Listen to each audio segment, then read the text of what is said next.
Do you remember when you were a kid and you were really anticipating a movie, and when you finally saw it and it absolutely sucked, your brain just could not process the disappointment and you convinced yourself that it was awesome for years? I remember.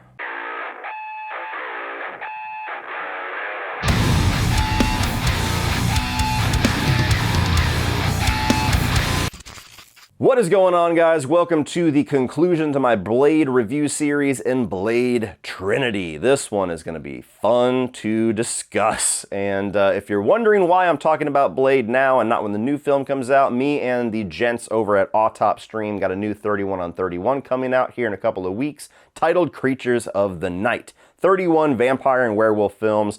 All 3 Blade films are going to be in that list, so what better time than discuss one of my favorite movie trilogies, despite the fact that it includes Blade Trinity. So yeah, it's no secret, this is a far inferior film to the previous 2 Blade films. There is so many stories about all of the troubles and all of the things that just plagued the production of Blade Trinity and the stories that have come out on multiple sides. This is a very entertaining movie to look into the production history of. And you know what? I've always enjoyed this movie on some sick, twisted level of guilty pleasure. But this is the first time I've rewatched it in quite a few years. If you just sit and watch Blade Trinity, it's a D-. It just doesn't work. But if you know what they went through to get that movie made, it is an A+.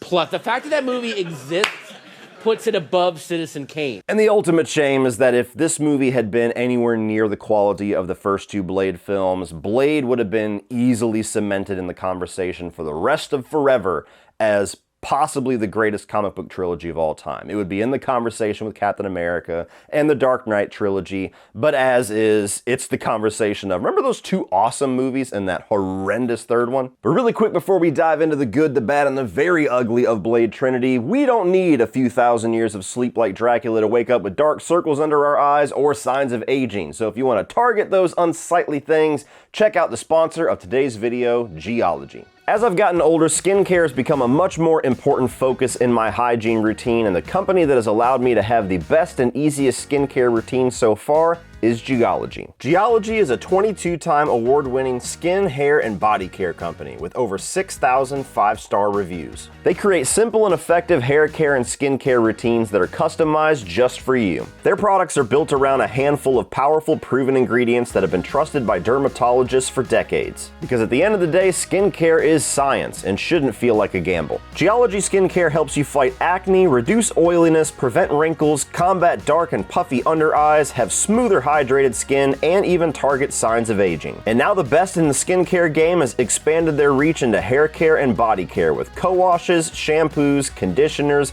body washes, deodorants, and much more. My favorite of their new products is easily the deodorants, but I've really enjoyed trying their shampoos and conditioners recently and love the fact that they all have natural ingredients like avocado and coconut, because it feels great when you're using it, but it leaves you smelling even better. So click the link in the video description and take their 30-second diagnostic quiz. Tell them about your skin and your goals, and a team of dermatologists will design a personalized routine just for you that is shipped directly to your door. And right now, for a limited time, Geology is hooking you up with an insane offer. Use my code CODY70 or scan the QR code on the screen and they will give you an exclusive 70% off of their award-winning skincare trial set. That's $50 in products for only $15. On top of that, you can save big on the add-on products of your choice when you add it to your trial. This is one of the best offers you're gonna see, so get it before it's gone. So take charge of your skin, body, and hair today by using Geology. That's Geologie.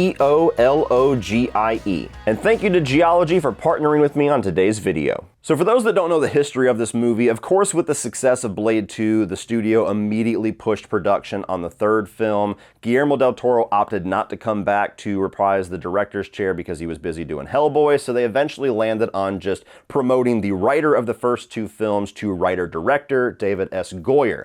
And they wanted to implement many different things. Of course, they wanted to do a Blade movie, but they also wanted to set up spin-offs. They wanted to secure somewhat of a franchise that's just exclusive to the Blade world. And this was pre-MCU and all of that, where universes was a successful thing. So this was just another property trying to figure out any which way to keep the milk coming from the cow. And so the movie starts shooting, and immediately throughout the entire production, there is tons of issues between Wesley Snipes and the director. director and Wesley Snipes and his co-stars, and there's many different stories on both sides. Wesley Snipes eventually actually sued the studio and David S. Goyer for trapping him in his contract and pushing David S. Goyer as a director and the script of this movie on him and diluting his role in the film, which is absolutely a fact that happened. And on the other side, you have David S. Goyer that claims that Wesley Snipes didn't want to participate in the film whatsoever, and he barely came out of his trailer and only showed up when the close-up shots needed. The rest of the film was filmed pretty much with his stunt double and lookalikes. They even had to CGI eyes opening in the final shot of this movie because Wesley Snipes refused to be in the shot, and so it's just a still image of Wesley Snipes on a table and CGI eyes opening, which kind of corroborates the David S. Goyer side of the story. There was apparently a physical altercation between them at some point where Goyer had to go and commission a bunch of bikers locally to come and pretend to be his security for a while. Eventually there was a conversation between Wesley Snipes and David S. Goyer to where Wesley Snipes suggested that Goyer should quit the movie because he is ruining the project, and Goyer said, well, why don't you quit? We've already shot all your scenes. I can film the rest of this with your stunt double. And from then on, the only communication between Wesley Snipes and the crew or David S. Goyer was done through Post-it notes that he would sign from Blade. He would only answer to the name Blade. You couldn't call him... He would only answer to Blade? The Blade, yeah. And after a while, he resorted to just he would communicate with Post-its that he would give to the director, and each one he would sign Blade. I'm sure the truth lands somewhere in the middle. I'm sure that David S. Goyer, especially given his track record since Blade Trinity, was just very ill-equipped to be a director of this film, and they probably should have went with somebody else. It's obvious that the studio had a bunch of different ideas that they were trying to shove way too much into one movie. It is absolutely a fact that they diluted Blade in his own film, and I'm sure that pissed off Wesley Snipes, somebody who has always been passionate and very creatively knowledgeable about what is best for this character throughout the previous two films. And at the same time, it's a well-documented fact that Snipes was like full method actor every time he did a Blade film, to where he just stayed in character on and off camera, and maybe this crew just couldn't tolerate that the way that the previous two crews were. Who knows? Regardless, it's a fucking hilarious story to look at when you see the end product. So with all that being said, let's talk about Blade Trinity and the positives that I do think still remain despite a disastrous production. First and foremost, Blade is still cool as hell. Ready to die. I was born ready, motherfucker. He is still a really awesome lead character. Wesley Snipes still has that presence. He still has that cool edge to him. There's still some decent action in here to where you really feel like Blade is this cross between just a badass vampire and a superhero character. So we still hold on to some of that Blade magic. If you're such a fan of this character the way that I am, you could still watch this third film and get a good amount of what you go to a Blade film for, because Wesley Snipes as Blade just has this magic to it. And the magic is still pretty present here. I really like the addition of both Ryan Reynolds and Jessica Biel. They were supposed to be kind of setting up a spin-off for their characters, the Night Stalkers. Obviously that did not come to fruition because of the lack of success of this movie, but this was back when Ryan Reynolds was not the massive star that he is now. I was very aware of who he is because I had seen a lot of his comedies. I was a huge fan of Van Wilder. Don't be a fool! Stay in school!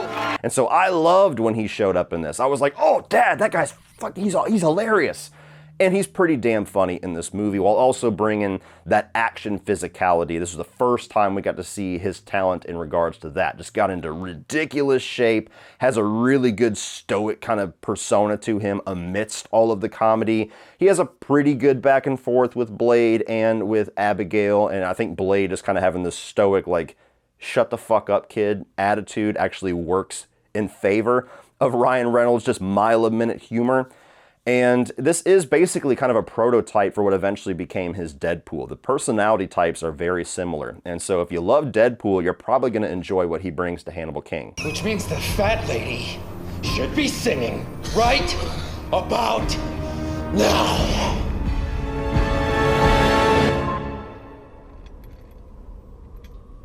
And Jessica Biel, I've always liked her as well. You know, she was just in the Texas Chainsaw Massacre remake, which is one of my favorite remakes, and her career never really took off as far as these big blockbuster type movies. You know, she was big in Seventh Heaven. She's gone on to do some dramatic stuff since and gotten a little bit quieter here recently, but the two big studio movies that she did here, I think she's really good in, and for whatever reason, just never really took off for her. But I like her character here. I like her attachment as far as being Whistler's daughter. I think that she brings a nice human element in here to where she's a badass, but she's also kind of the emotional anchor to the movie with the death of Whistler and later on the death of her team. And so I think she's an important piece here. And so regardless of the fact that it never came to fruition, I actually would have been curious to see that Night Stalker spinoff, because her and Ryan Reynolds in their own movie, with a movie that tonally makes sense for what their characters are doing, I think could have been really cool. And while I will get into this movie just having way too many ideas and plot lines, there are a few of the plot lines that they're going for here that I actually really enjoy for a third film in a trilogy. Namely, the vampires using Blade and using the humans as pawns to kind of create this controversy around Blade and to turn the humans against him and to use the police and the public opinion against him. And those are elements that we have seen in certain superhero movies and superhero trilogies like Spider-Man 2 and a couple others, to where it challenges that heroic role to where they're laying their life out on the line and dedicating everything to protecting everybody, and having the public spit back at them is something that is a really complicated thing to explore with a character. So while that is just one of like 18 plot lines in this movie, that's the one that I really enjoyed kicking this movie off and starting it in a really interesting place for Blade as a character. Another plot line that I like is the vampire final solution plot line, to where it's been hinted at for 2 movies that the vampires are trying to figure out a way to bridge the gap between their life and their world and the human world, and figure out a way that, since Blade is now this thorn in their side, how they are going to survive, how their species or their race is going to move on to the next generation. And the solution that they come up with, while again being about this much of the movie, is pretty horrific. Having people, homeless people, or people stolen off the streets, just kind of frozen in this medical coma and being used as like this blood battery, that's some pretty dark shit. And I genuinely think if they had just combined those 2 plot lines right there and only had those, to where the public opinion and the human race is now turned against Blade while also being used as like these blood batteries, and the vampires going ultra fucked up with their plan, and mix those 2 together for a plot line for a third film, that could have been a kick-ass end to this trilogy. Now, I've already said it, but it needs to be said again, that I do enjoy this movie despite how disastrous that it is. Despite the fact that it killed this movie franchise, despite the fact that it is a giant sour footnote on Blade's legacy so far, and it's not a good way to end out the momentum that those first 2 films created. And so I would never argue with anybody that says this movie is absolute trash. This is not a hill that I would ever dream of dying on, but I have always gotten some guilty pleasure out of this. Maybe it's nostalgia, maybe it's because I saw it as a young kid and I was like, this can't be as bad as my brain is telling me it is. It's got to be awesome, right? It's me, right? It's not. But even though I get guilty pleasure out of it, there is a myriad of issues with this film. So kicking off, kind of following up what I just ended the positives with, there are way too many plot lines and way too many ideas in this movie. And this reeks of a studio that is forcing plot points and forcing bullet points into the script to try to set up things instead of just focusing on telling a great story.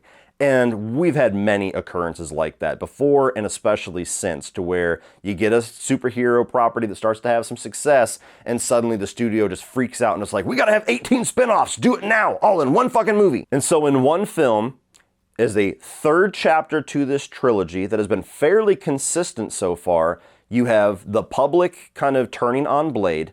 You have the vampire final solution of bleeding these people dry in this catatonic state.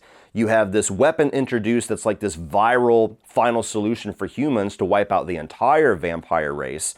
You have the Night Stalker spin-offs and other characters that are introduced just to kind of set up other things within this universe. And after all of that, you have Dracula. Any of those ideas have enough to them that they could have done one movie per idea. but yet you get like all 6 or 7 of them all in one, and none of them feel fully developed. They all just kind of feel like this piece that's introduced and never really followed up or fleshed out. Even Dracula, for Christ's sake. Dracula, the biggest and most well-known vampire character of all time, who is always like big bad boss level of vampire no matter where he's introduced. You bring that into a Blade movie, and he's barely even a presence here. Now don't get me wrong, I like Dominic Purcell. I've always liked that guy. I liked him on Prison Break. I've liked a couple of movies that he's been in. Never had a huge career, but every time he shows up, I actually think he's pretty good. And I think that he does what he can with this character. He's just not really given much to work with. So I like him. The writing for the character, the implementation of the character, the motivation of the character, the way that they integrate Dracula in here, it's just a waste. It just feels superfluous. It feels like Dracula is shoehorned in, and you should never shoehorn in Dracula. And the way that they go into explaining Dracula as if Blade would not have heard of this motherfucker before, where they kind of bring in, and Ryan Reynolds is doing his kind of comedic backstory here, where Blade's not even taking it that seriously, like, oh, really? So the movies are real?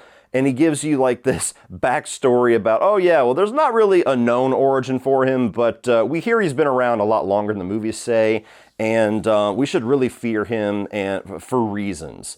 And his evidence of like, here, check this out, the dude's real, is a fucking Marvel comic. Take a look at this.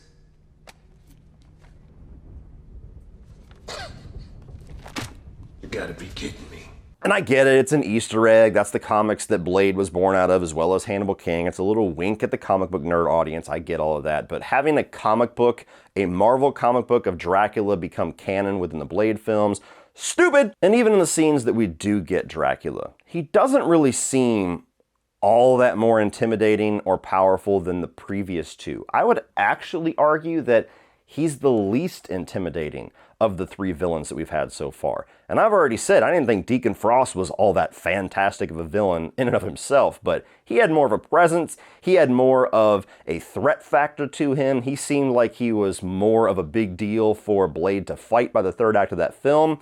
Dracula does not. And the design, eventually, when they kind of go to that more demonic look, never liked that either. Like, what the fuck is this, Diablo? Moving on from all of that, Blade absolutely feels like a guest star in his own film. And fuck that shit. When I go to a Blade film, I want to see Blade. Yeah, Hannibal King and Abigail Whistler, they're awesome, they're cool, I like them. You can put them in here and see what the audience thinks and try to set up some things, but this feels like the Night Stalker movie starring Blade versus the Blade movie guest starring the Night Stalkers. And I don't know if that's because of the production issues with Wesley Snipes. Maybe there was more to do with the character and they just could not get him to film anything. Who knows where the truth lies? But the end product, when you look at the fact that Wesley Snipes sued the studio and David S. Goyer, and one of his reasonings was that they diluted him in his own film to set up all this other shit, that sounds pretty fucking valid when you watch the movie. And that's just one of my pet peeves. I get the same way about Batman films. As much as I love the Dark Knight trilogy, The Dark Knight and The Dark Knight Rises, those are Joker and Bane movies that just happen to have Batman in there, in my opinion. It's one of the reasons why I loved the newest Batman, because he's the star the entire time. And I never want to see a Blade film to where Blade feels like this pawn on the chessboard and the villain or the guest stars are the king and the queen. And even the bit that we do get Blade here, I don't think the fight scenes or the choreography is anything to write home about in this film. And that is something that just feels like sacrilege to have to say about a Blade film. I mean, the first 2 films, they're not on the intensity level of modern action films, but back in the day especially, those things were kick-ass. And the fight choreography and the in-camera choreography and the stunt work was all awesome. Like, you just felt those fight scenes. In this movie, they are edited to shit. Every single punch, just about. You get like a draw up and then you get a cut to the impact, and none of it feels real. None of it feels like it's actual stunt fighters. It feels like they're pulling each other's punches. Even the fight between Triple H and Ryan Reynolds is so slow and sluggish while he's doing these hits that you can just tell he's brushing him and doing something like that, and they're just adding in sound effects to make it feel like there's actually an impact there.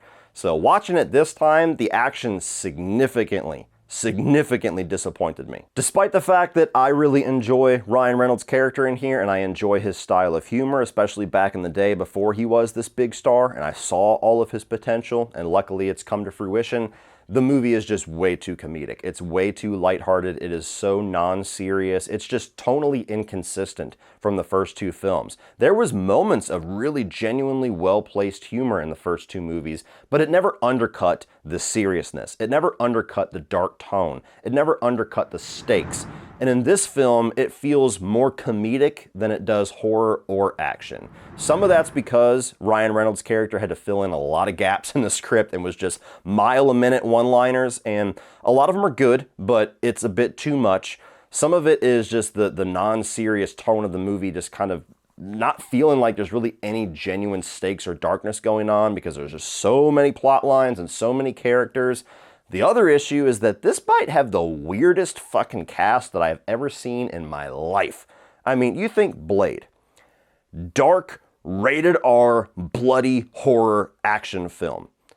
Starring Patton Oswalt, Ryan Reynolds, Jessica Biel, Natasha Lyonne, who at that point I really only knew from the American Pie films, and the dude that was the dancing, singing sprite that Vince Vaughn got in a fight with in The Breakup. And it's just like, that is a comedy cast. And Parker Posey. And Triple H. It's the weirdest cast I've ever seen in my life. And at the time it seemed funny because these names got bigger as time went on, but looking back on it, it's just, why? Why are we filling out a Blade film with the cast of an American Pie spinoff? And you feel that miscast flavor throughout this. Not that anybody does like a bad job or embarrasses themselves, it's just this movie does not play to their strengths. And so even the actors that are trying their best to keep this movie afloat, it just feels so misplaced and so mishandled to have them in this movie in the first place. And this is the revelation that actually scared me a bit. Watching this in a modern context, watching this in today's comic book movie climate. We have the Blade film coming at some point at the MCU. They've had production issues, they've had script issues, now there's the writer's strike, so it's on delay again. It might be 2026 before we see that thing even behind the camera. We have no idea. I still don't have the greatest confidence in the world that we're actually going to see this thing come to fruition, but if we do, it might be 2026 before we see it for all we know. But there's been nothing but concern from Blade fans ever since the MCU announced that they're going to be bringing Blade into their universe, because we know that means it's going to be a mandated PG-13 rating. We know there's going to be that MCU tone. We know there's not going to be any blood or serious violence here. Probably going to rely a lot more on just exploding ash than any kind of blood when Blade is taking out these vampires. Also just a logistical concern of how do vampires make sense within the world of the MCU, but that's the least of my concerns. But I watched Blade Trinity, and as much as I think most people would agree that the comedic tone of this film is a serious issue, I'm fairly confident that the tone and the approach of this movie is probably closer to what the MCU is going to implement to Blade than we want to believe. And that terrifies me. Mother of God. No, God! No, God, please, no! No! I'm going to throw up. I think I'm going to throw up. Don't throw up. Now, the MCU's done some great shit, so I don't want to be the naysayer, I don't want to be pessimistic, but I have been worried, if not terrified, of what an MCU Blade is going to look like from Jump Street. And when I rewatched this movie and saw just the overabundance of humor, I went, oh my God. That's what the MCU does more times than not. Oh, God help us. But time will tell. Maybe they'll shock all of us, and I hope they do. I'm rooting for them. But God help us if we get a Blade Trinity, and that's the tone for the Blade franchise from now to forever. Oh God, Kevin Feige, don't you dare. And finally, one of the biggest issues that I've always had from this film, for the first time that I saw it in theaters, just immediately getting angry in the theater. I hate the way that they utilize Whistler in this movie. I already said in my Blade 2 review, I've always been kind of mixed on the way that they reintroduced that character, despite the fact, loving the fact that he is in Blade 2.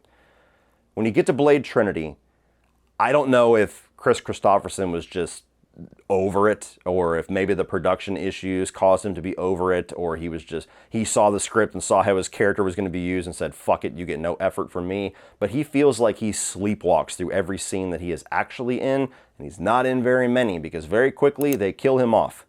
And it has no gravity, It has no emotion. It has no impact like the first film did, which they retconned.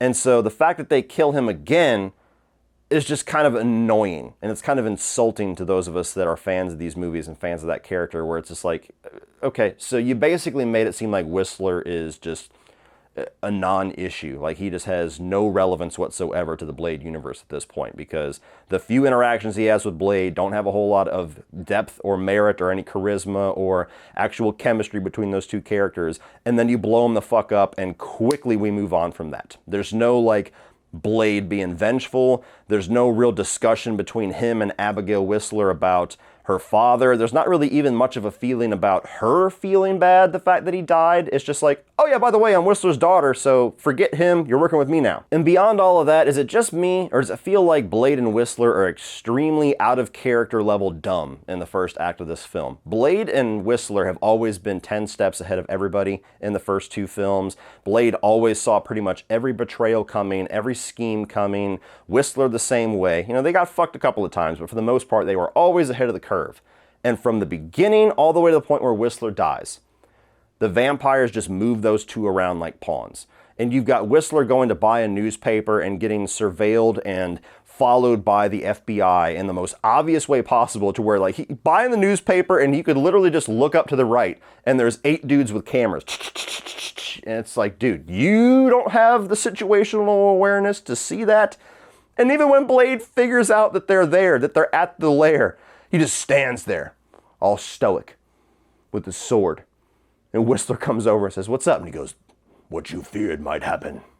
And they just keep fucking looking for like a good 10 seconds before the police raid. Bitch, get out of there! It even felt out of character for me that Whistler was shooting police. Like, they're trying to save the human race. It's not the cops' fault that Blade looks like a murderer, because the humans don't understand that vampires exist. And, you know, maybe that mindset was, okay, if I have to kill a couple of cops to keep the mission going, the greater good is going to outweigh their deaths. But he just grabs a shotgun and starts blasting these dudes. And it never really felt like that made sense to me, where they both, in my mind, would just surrender, because at that point, you're fucked. I mean, you're either going to kill people and get arrested, or just get arrested and at least keep somewhat of your moral compass. And now, just like the previous 2 reviews, it's time to get into a couple of nitpicks, and I have 2. Just things that logically don't entirely make a whole lot of sense to me, but they're about this big of an issue. First is something that has admittedly been inconsistent throughout this entire trilogy. There is a scene where, in the third act of the film, Hannibal is chained down, and you get Parker Posey's character that comes over to him, and she starts to really frighten him with this notion of turning him back into a vampire. Because he was a vampire, they cured him, he became a Night Stalker, and she threatens him saying, "I'm gonna bite you, I'm gonna leave you here for you to turn, then I'm gonna bring the little girl in for you to feed on her." And it seemed canonically in the previous 2 films that if you're cured of vampirism, you can't go back to vampirism. Because Whistler certainly was never worried about that. And in the first film, Karen cures herself and then allows herself to be fed on by Blade. And so if being bit and fed on by a vampire after you're cured was a thing, she would have been a vampire again at the end of the first Blade. And so the fact that that was a plot point in here for a moment just kind of puzzled me. Again, it's this much of an issue, especially stacked up against the monstrous issues that this movie is plagued by, but that confused me. The last one, which isn't really like a plot issue, but it was just hilarious to me, the way that they implement it there, is you have the third act of the film to where Hannibal King has been kidnapped. He's being presumably tortured by these vampires, as far as Blade and Abigail Whistler can predict. You have this growing threat of Dracula, this ticking time bomb to stop the vampires' plan, plus the little girl, Natasha Lyonne's daughter, that was kidnapped, and they're doing God knows what with her in the vampire lair. And you have this whole build up to the beginning of the third act to where, you know, she finds the body, she has her emotional moment, she takes a naked shower, and they talk about some things. But then as they're gearing up, like the whole montage of like, yeah, we're gonna load our weapons like a bad motherfucker. Yeah, my sword, my leather jacket. You get a moment with Jessica Biel's character to where she actually stops to make a playlist. the lives of her friends, including a child. Ticking time bomb. And she's like, fuck it, I gotta get this playlist straight. I can't have Metallica bleeding into the Carpenters. I just won't be able to fight that way. I laughed my ass off when that happened. Like, they say that early on when they're going on their little hunting spree in the second act, and it at least made somewhat sense there, despite how dated it seems that Ryan Reynolds is like, she likes to listen to MP3s. But in the third act, where every second counts, she's like, fuck it, I gotta get my playlist together. Hold on, Blade. That might have been one of the biggest laughs that I had with the movie on this most recent rewatch. That one actually killed me. I don't know what they were thinking with that, but no. If I was Ryan Reynolds, I would cuss her the fuck out. Be like, are you listening to a new playlist right now? Are you serious? They've been kicking the shit out of me for 2 hours. So all in all, guys, this is not a good movie. This is not a good follow-up to the previous 2 Blade films. This is not a good conclusion to the trilogy. This is not a good anything. It is absolutely a product of a disastrous production, and all of the drama and bullshit they went through absolutely made it through on screen, including studio interference and everything else that we've seen plague movies before. But this is one that, despite how disastrous it is, I still get some enjoyment out of it. I could still watch this and have a good time with it. I can laugh with the movie, I can laugh at the movie, and it sucks that this is the closeout to what could have been a fantastic trilogy. But as is, I still get some sick enjoyment out of it. Well, that's it for this one, guys. If you enjoyed this, please click this playlist over here for all of my 2023 new release reviews. I'm also going to put my playlist with the previous 2 Blade reviews so you can catch up, like, and share, and hit that subscribe button so you don't miss everything in the future, including 31 on 31 Creatures of the Night. And as always, remember, opinions are like assholes, but that doesn't mean you have to be.